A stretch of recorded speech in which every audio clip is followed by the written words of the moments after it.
Warhammer Brainrot moments!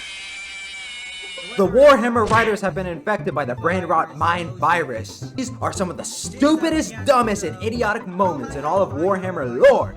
Number 1. Short little men. No, I'm not talking about you, Black Knight.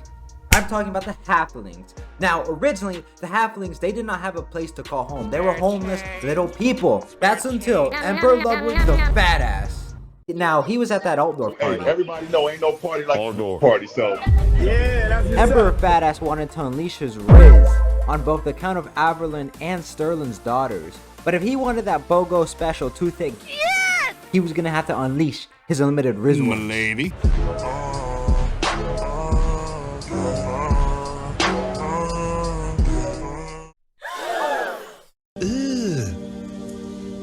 And then his fat ass got swiftly rejected. Critical damage, Emperor Fat Ass runs away sobbing. But he was not gonna take that sitting down. His halfling chef followed in after him and offered him his favorite beverage. Want a Sprite cranberry? At that moment, Emperor Fat Ass had an amazing idea. He would take the best lands from both Averlorn and Sterling and give them to his halfling chef, as well as making him an elector count. Anybody who was on the land previously was forced out by spear point. He would show them why you should never make a nice guy mad.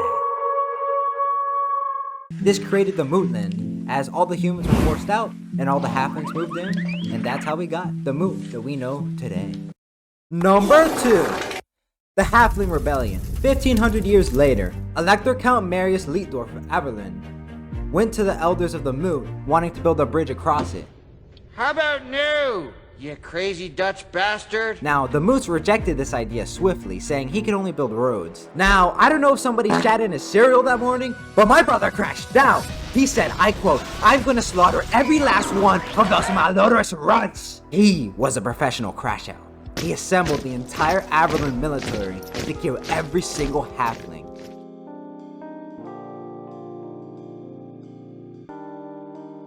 Slaughter every one of the malodorous runs.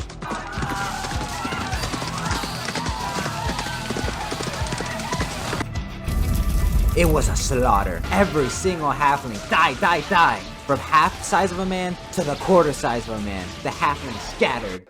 They looked for aid from anyone who would lend it. And the first to answer this call was the CMC, Hawk Company, along with Ogre Tyrant Blout Mr. Feastmaster. They went out to fight the Averlin forces. At this point, it turned into Warhammer Vietnam. They would hide in the trees and in the fog and pop out at Averlin forces and slowly pick them off with guerrilla tactics. Towards the end of the conflict, Averlin had lost 75% of all their forces. Marius Leitdorf, he had lost his sanity. He started challenging trees to a duel. The trees went as his #1 op as opposed to the halflings now. He didn't know what was real or fiction anymore. He was either gonna crash out and burn or kill every single halfling / tree he could see. And the conflict ultimately only resolved once an army from Altdorf came in and told Leitdorf to chill out or he was gonna put him in a pack. Number 3. The end times before the end times. The ending of Storm of Chaos. This was the greatest assault ever launched by the forces of Chaos versus the Old World, led by the chosen one of Chaos, Archaon. He was the strongest warrior of the Chaos Gods there ever was or has ever been in the Warhammer world. The forces of Chaos pulled together all their powers and funneled it into Archaon. They were on the last bastion of the Empire, Middenheim. If this were to fall, the entire old world was doomed to chaos. Archaon stood over the Chosen of Sigmar, the last bastion of hope which could truly stop the tide of chaos, and as he brought down his sword, all hope was lost. Wait, can you hear that? What is that melody? Grimgor, empowered by the gods of Gork and Mork, appeared. Sneak attacks Archaon, kicks him in the nuts, yells in his ear. Nothing. You serve zero purpose. You should kill yourself now. Battle ensues. Archaon and Grimgor fight. They duke it out. Bing, bing, bing, bing, bow! And at the end of the combat, Grimgor vanquishes Archaon and has him on his knees, axe to his throat, and he proclaims, Sign my Grimgor! Grimgor is the greatest! And the Hawk Wah over the cliff shouts, Grimgor! Grimgor! Grimgor! And then he proceeds to stand there, mogging on Archeon, showing him who the biggest and the baddest truly is in the Warhammer world. And after that, Grimgor, he just walks off, mogging on Archeon, leaving him alive but injured. And he single-handedly saves the entire old world because Grimgor is the biggest and the baddest. That's unlimited aura. Grimgor has the most aura in all of Warhammer from that moment alone. After that, all the Chaos Forces went into retreat and the Warhammer world was saved. He was just the biggest and the baddest. What can he say? This is so cool and so dumb at the same time. Truly a Warhammer Brainrot moment of all time. Number 4, I declare war! The War of the Beard. High Elves and Dwarves.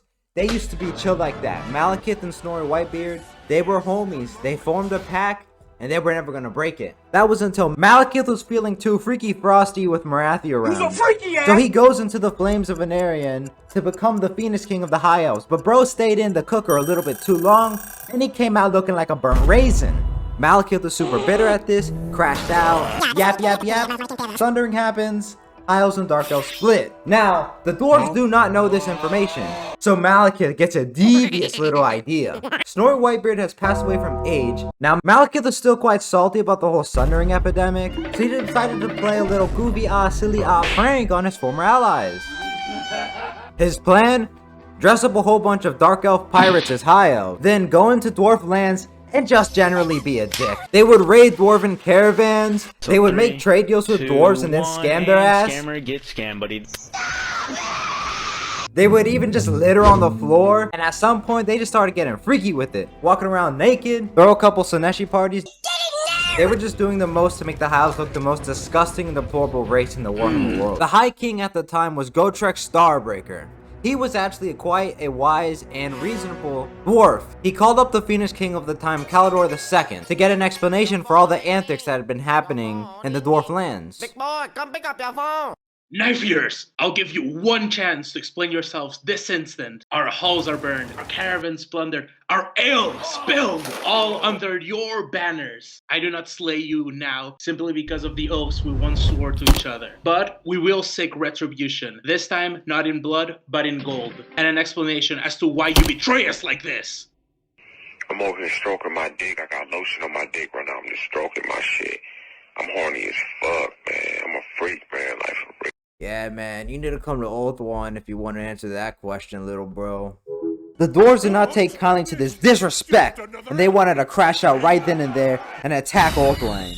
But High King Gotrek, he was a wise king. The elves had one chance to right this wrong, or it was going to be war. So he sent his most trusted advisors to Oath One to hopefully remedy the problem. The dwarf emissaries arrived at the Phoenix court, and they began to explain the problems they had been having. And they asked the High Elves, "Is this you? No. Is this you? No. Is this you?" No. And all Kalidor II could say was, No. No. the dwarves did not accept this response. They told Kalidor, Preposterous! We saw the banners and standards. We know we were attacked by you, the Elgi. Do you think us blind and stupid? When word of this reaches the High King, will be retribution! all Kalidor has to do at this point is explain that there's High Elves and there's Dark Elves, and every single conflict would have been avoided. But the High Elf ego was so inflated, they refused to acknowledge that the sundering even happened. Having his ego bruised, he decided to shave off every single one of the dwarf advisors' beards. Clean shaven. Shaving a dwarf's beard is the equivalent of spitting in their face, fucking their wife, and then flicking them off afterwards. Unless you're willing to die for that insult, you better never shave off a dwarf's beard. Kalidor then kicked them in the ass, sent them packing back to the dwarf holds. This was the final grudge in the book. The age of reckoning was arriving. What? The diplomats from Oath One, are they back yet? They shaved their Clean beards! shaven. By Grimnir, Grungni, and Valaya, I will avenge this treachery, and may the ancestors shave my own if I do not deliver. And this caused the Age of Reckoning, the greatest war the High Elves or dwarves had ever experienced in their entire race's history. This war caused catastrophic losses on both sides, and by the end, both had lost almost all their forces, leading to each side almost getting wiped out respectively by both the Dark Elves and the Greenskins, due to them being so depleted from this very war. And this all could have been avoided if Caldor wasn't such a fucking prick. Now this is how this whole event really should have gone. Under your banners, I do not slay you now simply because of the oaths we once swore to each other. But we will seek retribution. This time, not in blood, but in gold. And an explanation as to why you betray us like this. Whoa, bro. Chill, Gotrek Starbreaker. It's great hearing from you. But I must say, that is not an action committed by any High Elf. You see, I know who did this. It was the Dark Elves. See, High Elves and Dark Elves, they used to be High Elves. There was a whole sundering.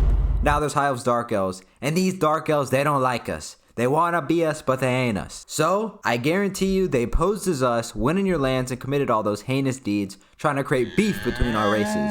But let me tell you something. Gotrek Starbreaker. Our pact will stand strong, and the Asur and Dowie will forever be allies. But we will pay these reparations for you anyways, cause we do acknowledge that they were once High Elf. Come over to Oath One, we'll drink some ale, and we're gonna have a good time. Wowza, I'm feeling my brain leaking already. This video, goddamn, did it take a lot of effort, but I'm proud I did it. Once this is live, I'm going to be opening up my second channel, Servant of the War God. I'll be posting live streams, replays, and just, I'd say more casual content, but it's still going to be edited. And I'm going to keep this main channel for my super highly edited videos. This video took me forever to make. My PC blue screened and I lost like 8 hours of footage, and it just made things so much harder to finish this video. But I'm glad it's done. I did this shit War God style. If you guys could drop a like and a sub, that would really help out the channel. I'm trying to get it started off the ground. And we're gonna keep going. We're gonna keep making the best content I can do, and I'm gonna make it to the top. See you guys next time. Peace out.